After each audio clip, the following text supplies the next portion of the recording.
Everyone, mind sprint with निधि के channel पर आप सबका बहुत बहुत स्वागत है। आज जो हम टॉपिक स्टार्ट करने जा रहे हैं वो नर्वस सिस्टम है। ये मतलब जनरल साइंस का ये बहुत इंपॉर्टेंट टॉपिक है और बहुत कॉम्प्लिकेटेड लगता है लोगों को, लेकिन आज हम इस वीडियो में बहुत ही सिंपल वे में इसे समझाने की कोशिश करेंगे। तो चलिए वीडियो को स्टार्ट करते हैं ज़्यादा टाइम वेस्ट ना करते हुए। देखिए, जो पहले तो ये जानिए कि जो हमारा बॉडी है उसमें बहुत सारी थ्रेड लाइक स्ट्रक्चर्स क्या होती हैं, फैली हुई होती हैं, और वही जो थ्रेड लाइक स्ट्रक्चर होता है वो नर्व होता है। ठीक है, और ये जो सारी नर्व होती हैं वो हमारे सिस्टम को क्या करती है, मतलब कोऑर्डिनेट करके वर्क करती हैं। ठीक, तो ये नर्वस सिस्टम हो गया। नर्वस सिस्टम 3 टाइप्स के होते हैं। ठीक है, नर्वस सिस्टम 3 टाइप्स के होते हैं। कौन कौन से?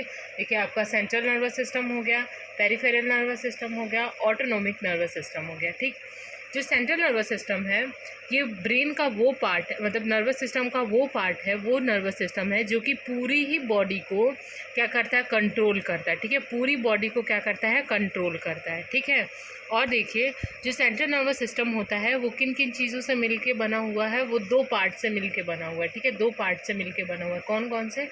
एक तो ब्रेन और एक स्पाइनल कॉर्ड। ठीक, अब देखिए, फिर ये हो गई, पहले की बात हो गई जो सेंट्रल नर्वस सिस्टम के बारे में ये बात कर लिया हमने। अब देखिए, पेरिफेरल नर्वस सिस्टम के बारे में बात करते हैं। जो पेरिफेरल नर्वस सिस्टम होता है उसमें 12 पेयर ऑफ नर्व होती हैं। ठीक है, 12 पेयर ऑफ नर्व होती हैं और 31 पेयर ऑफ नर्व होती हैं स्पाइनल कॉर्ड की। ठीक, इसमें कुछ ज़्यादा डिटेल में नहीं पूछता है तो इसके बारे में हम ज़्यादा डिस्कस यहाँ नहीं करेंगे। और देखिए, जो हमारा ANS है यानी कि ऑटोनोमिक नर्वस सिस्टम है, इसमें कुछ नर्व जो होती हैं वो ब्रेन की होती हैं और कुछ जो नर्व होती हैं वो स्पाइनल कॉर्ड की होती हैं। ठीक, और देखिए, जो ऑटोनोमिक नर्वस सिस्टम होता है वो 2 टाइप का नर्वस सिस्टम होता है, एक सिंपैथेटिक नर्वस सिस्टम और एक पैरासिम्पैथेटिक नर्वस सिस्टम।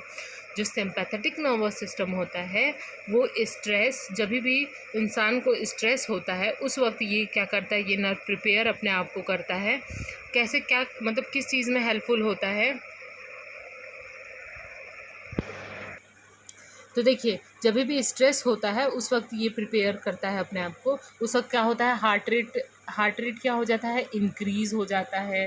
ठीक है, प्यूपिल जो होती हैं, आँखों की जो प्यूपिल होती हैं वो डायलेट हो जाती हैं, यानी कि बड़ी बड़ी हो जाती हैं। ठीक, और क्या होता है, और जो डाइजेशन होता है वो भी क्या हो जाता है, स्लो हो जाता है। ठीक, ये हो गया सिंपैथेटिक में, ये सब चीज़ें क्या हो जाती हैं, इंक्रीज़ हो जाती है। वही जब आता है पैरासिम्पैथेटिक की, तो पैरासिम्पैथेटिक में क्या होता है, जब भी हमें रिलैक्सेशन होता है, यानी कि जब भी स्ट्रेस के बाद रिलैक्सेशन होता है, यानी कि मतलब स्ट्रेस कम होता है, रिलैक्स फील करते हैं, उस वक्त क्या होता है, स्ट्रेस कम हो जाता है। तो उस वक्त हार्ट रेट क्या होता है, आपका हार्ट रेट डिक्रीज़ हो जाएगा, पीपल कॉन्स्ट्रिक्ट हो जाएगा, पीपल छोटी हो जाती है। ठीक है, पीपल है ना, और फिर क्या हो जाता है, और फिर डाइजेशन भी नॉर्मल हो जाता है ना। ये हो गया आपका पैरासिम्पैथेटिक के बारे में। तो देखिए, हमने ये बात कर लिया कि नर्वस सिस्टम 3 टाइप्स के होते हैं। ठीक है, central nervous system, peripheral nervous system और ऑटोनोमिक नर्वस सिस्टम। फिर हमने देखा जो सेंट्रल नर्वस सिस्टम होता है वो कितने टाइप का होता है, 2 टाइप का होता है। कौन कौन सा? ब्रेन और स्पाइनल कॉर्ड से मिलके बना हुआ होता है ना। अब देखिए, ब्रेन के बारे में देखते हैं कि ब्रेन के कितने पार्ट्स होते हैं।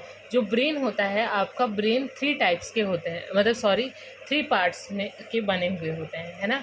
जो आगे वाला पार्ट होता है उसे हम फोर ब्रेन कहते हैं, और जो मतलब मिड वाला, बीच वाला पार्ट होता है, बीच वाला जो भाग होता है उसे हम मिड ब्रेन कहते हैं, और जो थर्ड पार्ट होता है उसे हम हाइंड ब्रेन कहते हैं, है ना। अब देखिए, जो फोर ब्रेन होता है वो भी 3 पार्ट्स में होता है। जो फोर ब्रेन होता है उसके भी 3 पार्ट्स होते हैं। कौन कौन से?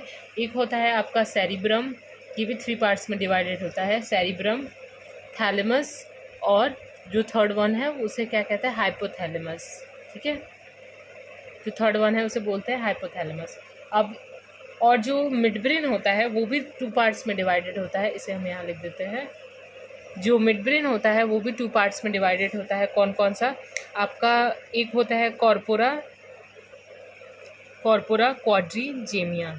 ठीक है, कॉर्पोरा क्वाड्रीजेमिया होता है, जेमिना। और जो सेकंड वाला होता है